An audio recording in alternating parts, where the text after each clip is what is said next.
নমস্কার, কেমন আছো সবাই? আশা করছি সবাই খুব ভালো আছো, আর আমিও ভালো আছি। সুনিতা প্রসাদ অফিসিয়াল ব্লগ চ্যানেল থেকে সবাইকে স্বাগতম। শুরু করছি আজকের ব্লগ, দেখতে থাকো। আজকের ব্লগ কী হচ্ছে, অনেক দিন থেকে তো আমি ব্লগ করতে পারছি না, আমার শরীর খুব খারাপ। তার জন্য আমি ব্লগ কয়দিন থেকে আমি তোমাদের কাছে ভিডিও পোস্ট করতে পারিনি। তার জন্য আজ ভাবছি আজ একটু মোটামুটি একটু শরীরটা ভালো আছে, তো ভাবছি আজকে একটু ব্লগ বানাই, একটু তোমাদের সাথে গল্প করি, তোমাদেরকে একটু দেখাই কিছু। কয়দিন থেকে তো তোমাদেরকে কিছু দেখাতে পারছি না। তো বন্ধুরা দেখতে থাকো আজকে ব্লগটি কি হচ্ছে, আমার পাশে থাকো, সবাই আমার সাথে থাকো। তো শুরু করছি। তো দেখো, সবার প্রথমে আমার মেয়ে পেয়ারা গাছে পেয়ারা পাড়তে উঠেছে। ওর পিছনে বলছে, মা আমি পেয়ারা গাছে উঠি। হ্যাঁ, পেয়ারা পারি। আমার গাছের পেয়ারাগুলো ছোট ছোটই, তো ছোট অবস্থাতেই পেয়ারাগুলো পেকে যায়, খেতে খুব মিষ্টি, ভালো লাগে। তার জন্য আমি ওকে বলছি, পার পেয়ারা পার। ও গাছে উঠে চুপ করে দাঁড়িয়ে আছে। তোকে বলছি পেয়ারা পারতে, তো পেয়ারা পারছে। আর আমার গলার আওয়াজ শুনে বুঝতেই পারছো কি জানো তো, এরকম অবস্থা হয়ে গেছে না বন্ধুরা, আমি যে একটু যে কথা বলি না, তাও না পুরো হাঁপিয়ে যাই জানো তো।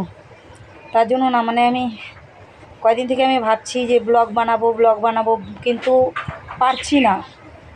আমি যে উঠে যে ভাববো যে আমি যে ব্লগটা যে বানাবো, শুরু যে করব, সেই শক্তিটাও আমার শরীরে নেই, বুঝলে তো। তো এখন ভাবলাম যে আজ যখন একটু শরীরটা ভালো আছে, তাহলে মেয়েকে বললাম, চল পেয়ারা পার, পেরে চল একটু যাই। আমার মা তো কচু বিক্রি করে, তো মা তো কচু মাঠে ঢেঁকি শাক আনতে গেছে। আমার শরীর ভালো না জন্য আমি অতটা এখন যাচ্ছিও না।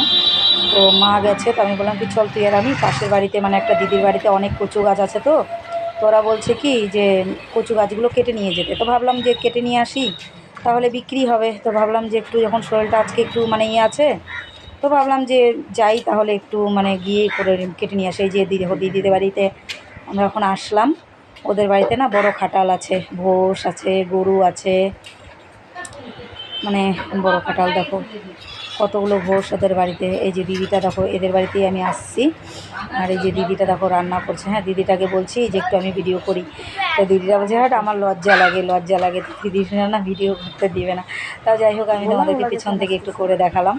তো এবার দেখো আমি যাচ্ছি কচু খেতে। তো ওদের খাটালটা পার হয়ে ওই সাইডটাতে আমি যাবো, বুঝলে, ছাইড়ে দিব। তো তোমরা বন্ধুরা দেখতে থাকো শুরু থেকে শেষ পর্যন্ত। আর এই যে দিদিটাকে যে দেখালাম, ওই দিদিটার এটা ভাসুর, ওর ভাসুর। তো হলে মনে করো আমারও ভাসুর, ওই ভাসুরই লাগে। ওই যে দেখো দাদাটা বসে আছে, দেখতে পাচ্ছ। আর ওদের বাড়িতে না কয়টা না মুরগা পেলেছে, ছোট ছোট মুরগির বাচ্চাগুলো কিনেছে। তো ওগুলো বড় হয়ে না দুটো মনে হয় মুরগা হয়ে গেছে, একটা মুরগি হয়ে গেছে। এই যে দেখো আমি কচু কাটছি।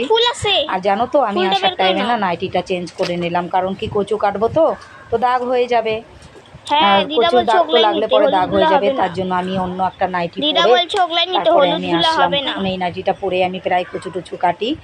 তার জন্য অতটা দাগ লাগলেও অতটা আফসোস লাগে না কাপড়টা খারাপ হলে, কারণ এটার মধ্যে আগে থেকেই দাগ লেগে গেছে।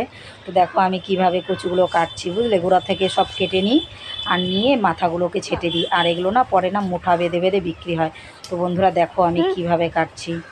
তো বন্ধুরা আজ তো তোমাদের সাথে আমি বেশি কিছু পারবো না ভিডিও শেয়ার করতে, ব্লগটা বেশি বড় করতে পারবো না, কারণ আমার শরীরটা খুবই অসুস্থ, তোমাদেরকে আমি বলেছি। আর আমি কয়দিন থেকেও ব্লগ বানাতে পারছিলাম না, তোমাদের সামনে কোনো রকমের ভিডিও পোস্ট করতে পারছিলাম না। তার জন্য আমি ভাবলাম যে অনেক দিন হয়ে গেল ব্লগ ভিডিও দিই নেই, তোমাদের সাথেও একটু গল্প টল্প করে নিব, তো একটু আমারও একটু ভালো লাগবে। তাই ভেবে চিন্তে ভাবলাম যে আজকে একটু শরীরটা একটু ভালো লাগছে, যখন কচু যখন কাটতেই যাব, তাহলে তোমাদেরকেও একটু সাথে নিয়ে নিই, তোমাদেরকেও একটু দেখাই। তো তাই জন্য আজকে আমি এটুকুই করছি। তো বন্ধুরা আজকের ব্লগ ভিডিও তোমাদের কেমন লাগছে সেটা আমি জানি না, আর বুঝতেই পারছো তোমাদেরকে সেরকম কিছু দেখাতে পারছি না। তো তোমাদের যদি আমার ব্লগ ভিডিও ভালো লাগে, তাহলে অবশ্যই তোমরা আমাকে লাইক কমেন্ট শেয়ার সাবস্ক্রাইব করবে, আমার পাশে থাকবে। বন্ধুরা বুঝতেই পারছো আমি কিভাবে চলছি, কিভাবে কি করছি। তো আর কি বলবো, আমি না কথা যে বলবো না সেটাও আমি বলতে পারছি না গো ঠিক মতন। প্রচণ্ড মানে আমি হাঁপিয়ে যাচ্ছি, বুঝলে। তো এতটা কষ্ট করে মানে আমাকে চলতে হয়, তার পরবর্তীতেও যদি ভগবান এরকম শরীরে অসুখ দিয়ে দেয়, তাহলে বলো আমি কি করে খাবো, কি করে চলবো, কি করে বাঁচবো বলো, তোমরাই বলো। মানে কোনো রকমভাবে মানে চলে যাচ্ছে আর কি। কয়দিন থেকে দোকানপাট সব বন্ধ, না চলতে পারছি না কিছু করতে পারছি, মানে এতটাই কষ্ট হয়ে গেছে মানে বলে বোঝানোর মতন না। তো বন্ধুরা দেখো